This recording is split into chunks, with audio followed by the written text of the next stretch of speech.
and I heard Dino saying something about give me some TikTok. And I walked in, he was like, "What you think?" And I was like, "Give me some TikTok." I mean, he was just like he was just like, so I kind of just said, man, it's like we just say something like knocking, and then we kind of like came. We really didn't. I can't really say we thought it was a slang, but he said something about like a clock, on some Mm. TikTok and stuff, and I came in there and said something about knocking, and then we ended up coming with that famous term, knocking. You know what I'm saying? Then we started out writing the song, me and Dino. Then we shot over to GI, and then GI started putting his pen to it and coming up with parts on the song. You know what I'm saying? So it was just mainly just a word that Dino that I didn't like, and I said, man, stop. We should be talking about something like knocking some or something. No, not TikToking. I think he's more like on some TikToking on your body or something like that. And I was like, that don't sound right. We did not Right. mean knocking. You know what I'm saying? That's kind of how it came about. Gotcha. Now, how did y'all feel? Of course, once the song blew up, but then not only that, but y'all also created a phrase, a term that people still use to this day, and y'all, it's because of y'all. I mean, I think our goal was just to make great music, but it ended up coming out to be something bigger than that. You know what I'm saying? Something bigger than us. Um, every year that song renews itself to the next generation. Right. So so this new generation is just not hearing the song, but to them it's brand new. So Mm-hmm. so we just try to be creative and be different. We don't like to be like every other group. We don't want to sound like Silk. We don't want to sound like nobody. We want to create our own lane. So that was our whole goal throughout every album, is just doing something different and Yeah, creative. just to be different. Try to be different. Yeah. We want the bass. When you hear H Town, you know it's H Town. So that's when we Yeah. try to create a sound and come up with slangs and even from our producing in, writing in, arrangement in, vocal in. We just want people to hear when you hear a song about us, that's H Town. That's somebody from H Town. That's H Town. Somebody Yeah. affiliated with that from our group. Y'all definitely have unique voices, man. So I can't see people not knowing, it's H Town on the record, man. You feel me? So Definitely. also another question. I want to kind of go more into kind of like the era, you know what I'm saying, like when y'all first initially dropped. I did see one a particular interview. I guess Mary J kind of said something along the lines that you know, what was it? Father MC was saying, "Yo, y'all about to blow past Jodeci," and she was like, "Nah." But yeah, but then later on, y'all ended up working with Jodeci. Kind of how? Tell us a little bit about Yeah. that story.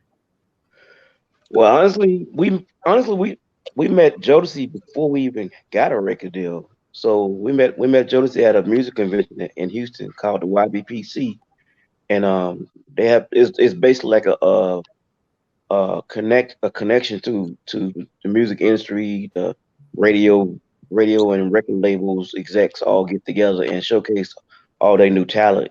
You know what I'm saying? Stuff like that. So we went to that convention and we just was meeting a whole lot of different groups that were there. Jodeci was there, such and such, and we met Jodeci, we met Devontae, we sung for Devontae and KC and Dalvin, and so and KC had a little spinoff. They were singing against each other, so everything was pretty fun night.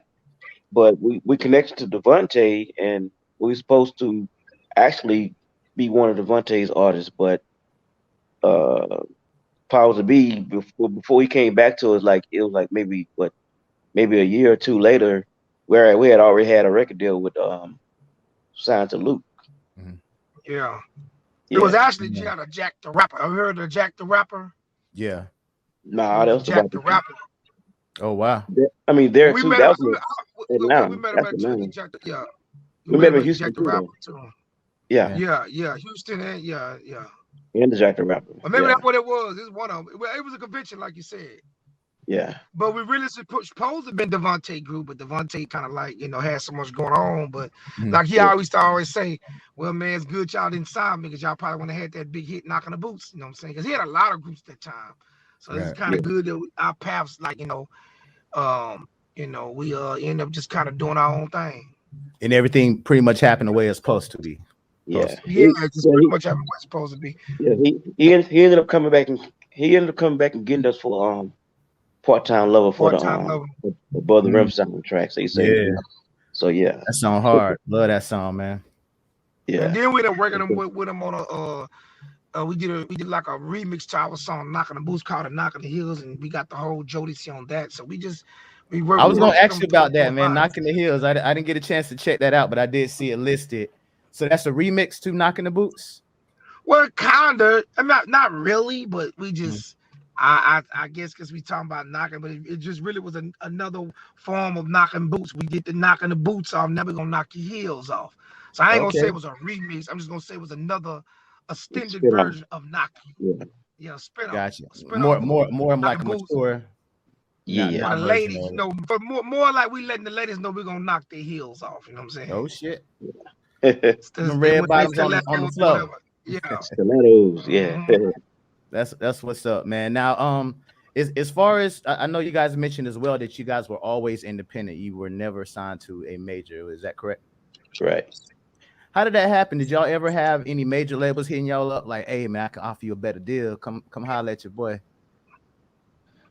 I don't think that was the issue. We never like. I think we was going to labels, but labels wasn't they wasn't really answering. Wow.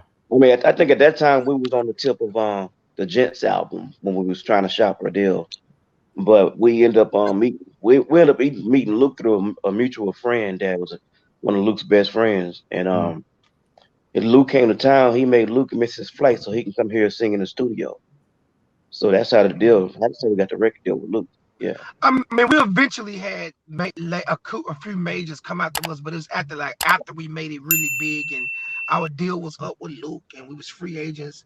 We had a few mm, labels like Warner Brothers. We did some of Warner Brothers want to sign us. We had Dev Row even when Dev Row was not a major, but they still want to sign us. So we have a few labels, Atlantic, that kind of came at the group after we had major success. When they right. found out we was no longer going to be with Luke Records, we had something like that when it came in the major, but not in the beginning. Gotcha. Gotcha.